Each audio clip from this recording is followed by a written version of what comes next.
Ketua DPRD Kota Bekasi Insinyur Haji Chairoman Juwono Putro mengadakan kegiatan reses dan fokus group discussion untuk data terpadu kesejahteraan sosial di Kecamatan Pondok Melati pada Jumat 11 Februari tahun 2022. Kegiatan yang dimulai pada pukul 2 sampai dengan 4 sore ini bertempat di Sport Center Puri Gading, Kota Bekasi.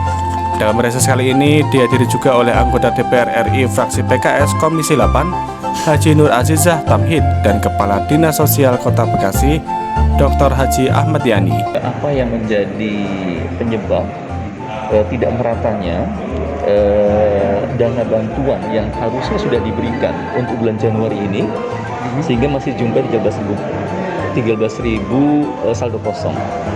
Sementara ini hampir 50% ternyata. 50% yang sudah terisi, 50% yang masih kosong. Sampai sekarang memang konfirmasi dari Bu Nur Azizah Tamhid ya, Kemensos masih mendata ulang dan monitoring terkait dengan berbagai masalah yang muncul terkait dengan penyaluran dana bantuan Januari ini, sehingga masih belum bisa memberikan komentar apa sebabnya, apakah penyebabnya lantaran memang terbatasnya dana atau kendala transfer yang kemudian tertolak dan sebagainya. Nah, ini masih belum dalam. Nah, mudah-mudahan kita tunggu aja. Tapi data ini sudah dilaporkan oleh Bu Nur Azizah, data Kota Bekasi yang juga ternyata dijumpai juga di Depok. Nah, itu masalahnya, Pak. Iya. Ini memang menjadi problem kita.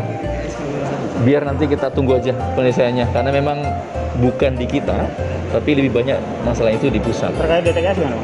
DTKS begini, kan DTKS ini kan udah hampir 2 tahun. Sementara dia menjadi acuan dalam memberikan layanan secara sosial kepada masyarakat tidak mampu khususnya. Jadi ada fakir dan miskin. Fakir itu yang tidak memiliki kemampuan. Kemudian miskin itu yang sudah memiliki penghasilan namun tidak memenuhi kebutuhan dasar mereka gitu ya.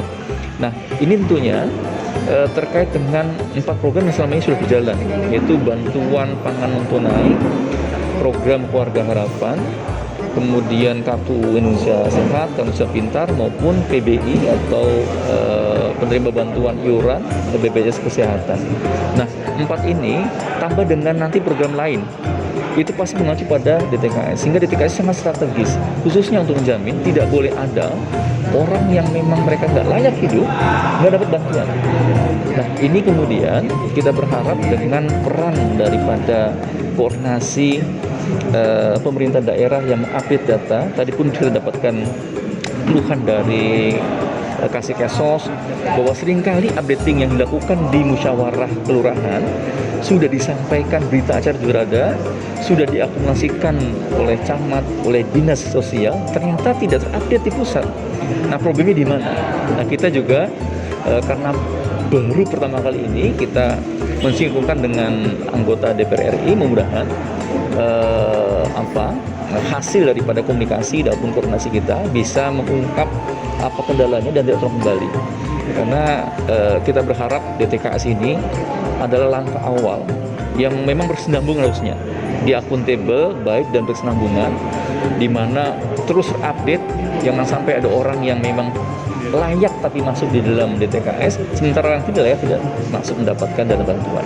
Mudah-mudahan dengan mengupdate, memberikan data yang valid di dalam DTKS, memastikan tingkat kesejahteraan masyarakat khususnya bagi mereka yang tidak mampu, fakir miskin maupun yang tidak mampu, mereka dapat terjamin dan bisa meningkatkan kehidupannya semakin layak. Terakhir, usulan Ya. tadi DTKS berbasis RT gimana?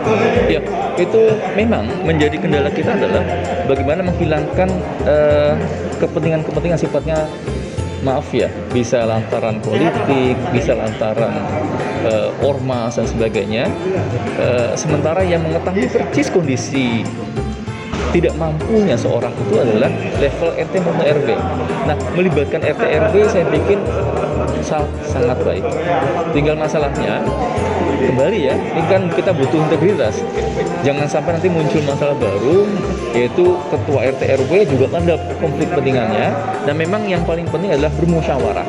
Nah, musyawarah level RT, RW sampai kelurahan memungkinkan kita memvalidasi itu secara objektif dan aktual, gitu ya. Siap. Menarik kok usulannya. Ya, kita mencoba agar itu bisa menjadi instrumen dalam mengupdate agar sesuai dengan kondisi aktualnya di lapangan. Ya. Ketua, kalau si sanksi ada nggak Pak Ketua bagi yang melakukan penyalahgunaan Seharusnya data?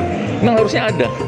Hanya selama ini kita belum pernah melihat adanya penelusuran, bahkan melibatkan penyidik PNS gitu ya. Iya. Ketika ada kesalahan data, sampai sekarang memang ini kondisi ini masih kita anggap perlu pendekatan yang lebih humanis.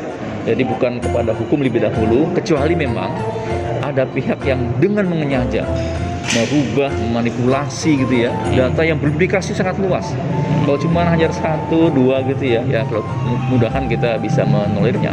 Tapi selebihnya kalau ada upaya yang memang sangat sistematik gitu ya, kelihatannya memang perlu ada sanksi tegas untuk masalah itu. Sanksinya yang misalkan ada yang menyalahgunakan itu? Ya, sebenarnya ada. Di dalam peraturan itu sudah ada.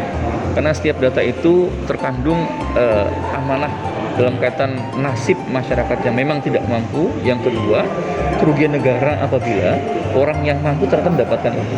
Gitu kali ya. Oke. Iya, supaya petasaran maksudnya. Siap. Bismillahirrahmanirrahim. Assalamualaikum warahmatullahi wabarakatuh. Waalaikumsalam. Saya nama Nur Azza Tamhid, domisili di Depok sebagai anggota Dewan Pusat fraksi PKS di Komisi 8, hadir di Kota Bekasi di Kecamatan Jatimelati, Pondok Melati.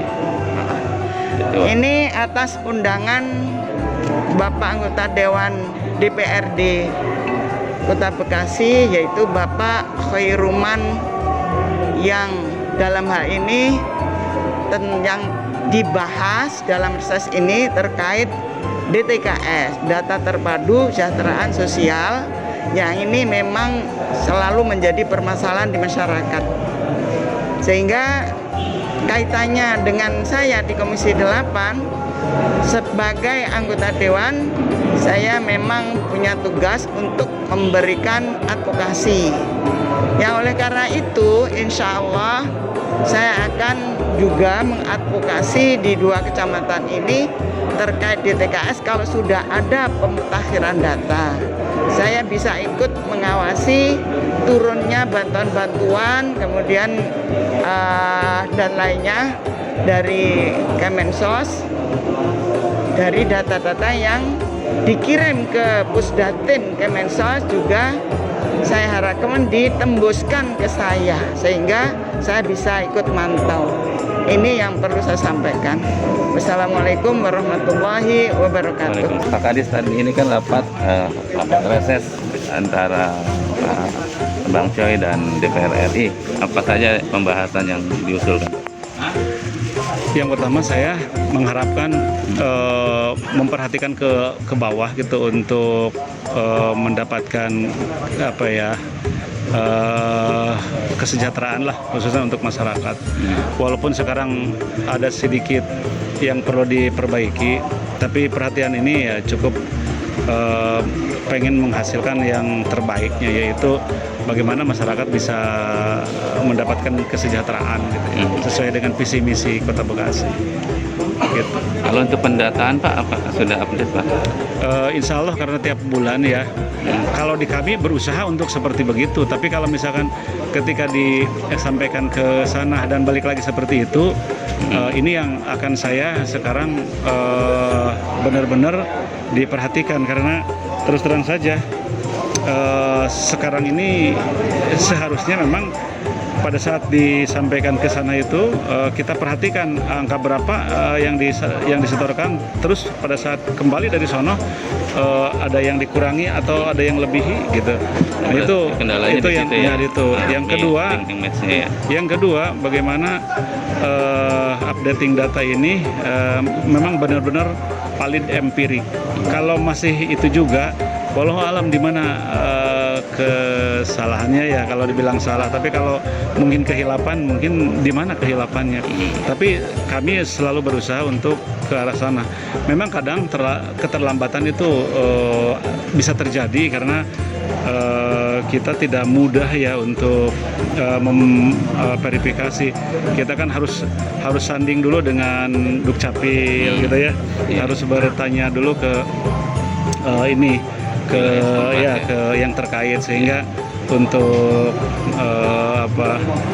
untuk mendapatkan kesempurnaan itu ya, supaya tidak banyak bertentangan gitu, tidak banyak berbenturan, butuh waktu. Itu kadang-kadang terlambat. Baik, terima kasih. Jadi yang kami usulkan adalah terkait data-data DTKS itu adalah pemutakhiran yang lebih akurat, karena yang selama ini yang terjadi adalah data-data yang turun itu masih merupakan data-data lama, di mana faktanya di lapangan itu banyak orang sudah berubah. Yang kemarin miskin mungkin sekarang sudah baik, yang kemarin yang baik bisa jadi miskin, yang kemarin masih ada sudah meninggal dan sebagainya. Nah, itu data-data itu perlu dimutakhirkan sehingga nanti pemberian bantuan sosial itu lebih sesuai dengan sasarannya, tidak ada lagi kecemburuan pada masyarakat. Kan tujuan pemerintah kan semuanya itu kan, membagi kesenjangan sosial, seperti itu.